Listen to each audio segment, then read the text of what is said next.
Di sebuah hutan belantara yang hijau dan penuh kehidupan, tinggallah seekor kancil.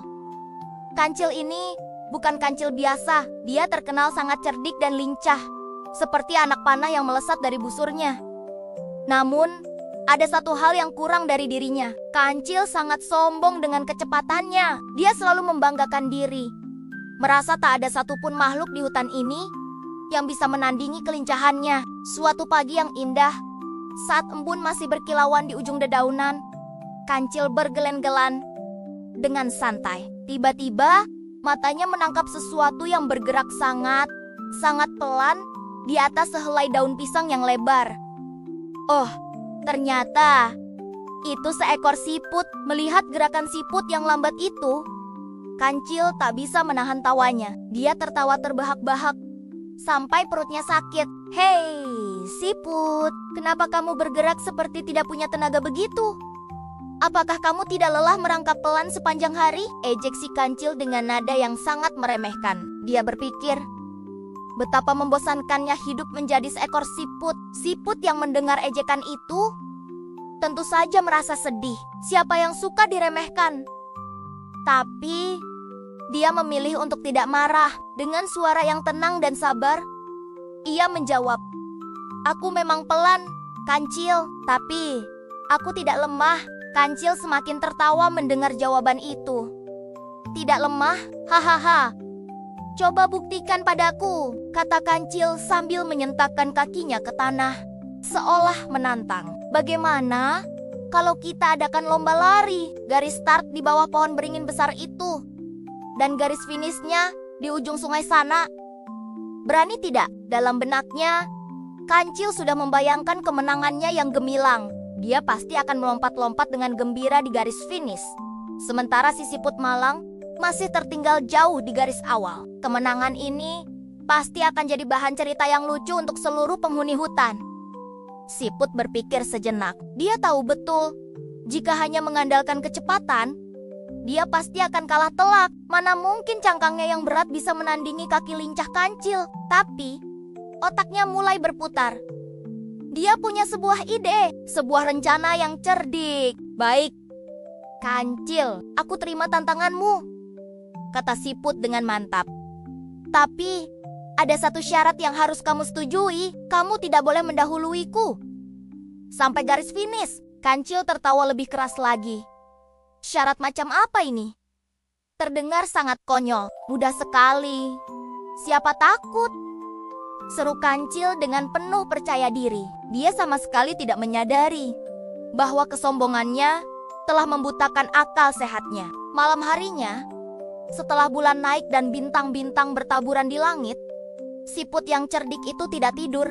Dia punya misi penting. Dia segera mengumpulkan semua saudara dan temon-temonia sesama siput dari seluruh penjuru hutan. Ratusan siput berkumpul di bawah cahaya kunang-kunang. "Teman-teman, kancil telah meremehkan kita semua," kata siput dengan nada serius.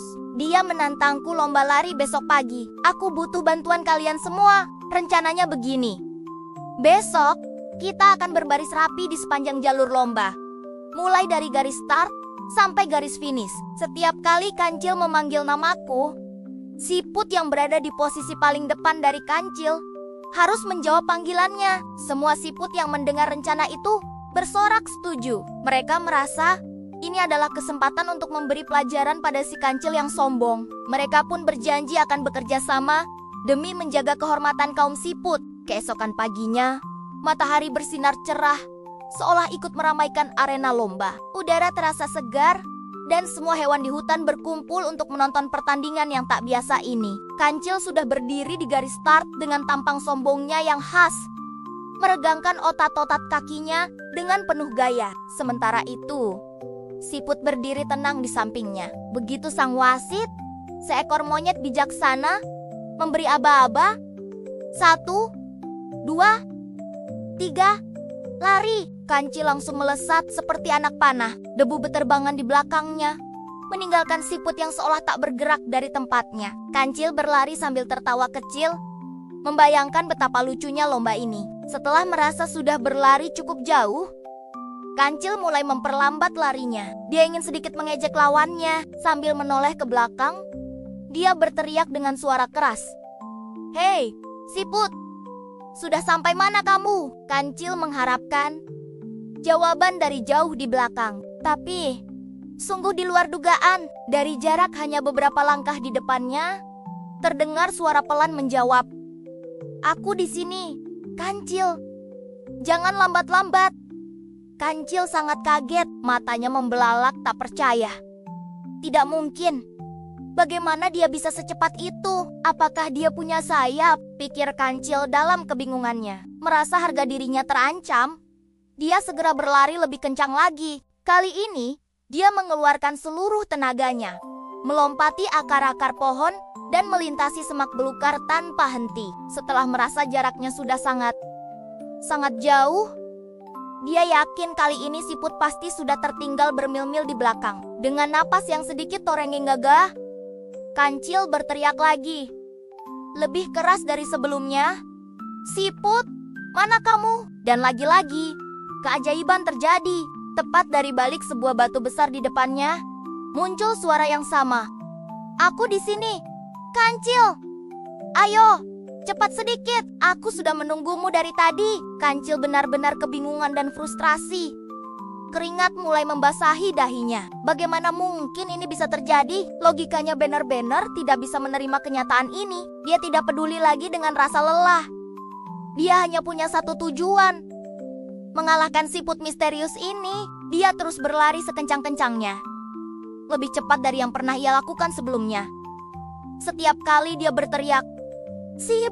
jawabannya selalu sama. Suara itu selalu muncul beberapa langkah di depannya, seolah mengejek usahanya. Padahal, Kancil tidak tahu bahwa yang menjawab panggilannya adalah siput-siput yang berbeda, yang sudah berbaris rapi di sepanjang lintasan sesuai rencana. Strategi kerjasama ini berhasil membuat Kancil kehabisan napas dan tenaga. Akhirnya, Kancil tidak bisa lagi berlari. Kakinya gemetar hebat, paru-parunya terasa seperti mau meledak, dan pandangannya mulai kabur. Dengan sisa tenaga terakhirnya, dia jatuh terkapar di tanah, tak berdaya karena kelelahan yang luar biasa. Saat Kancil terengah-engah sambil menatap ke depan, dia melihat sesuatu yang membuatnya semakin malu. Di garis finish, berdiri dengan tenang, si siput penantangnya yang asli.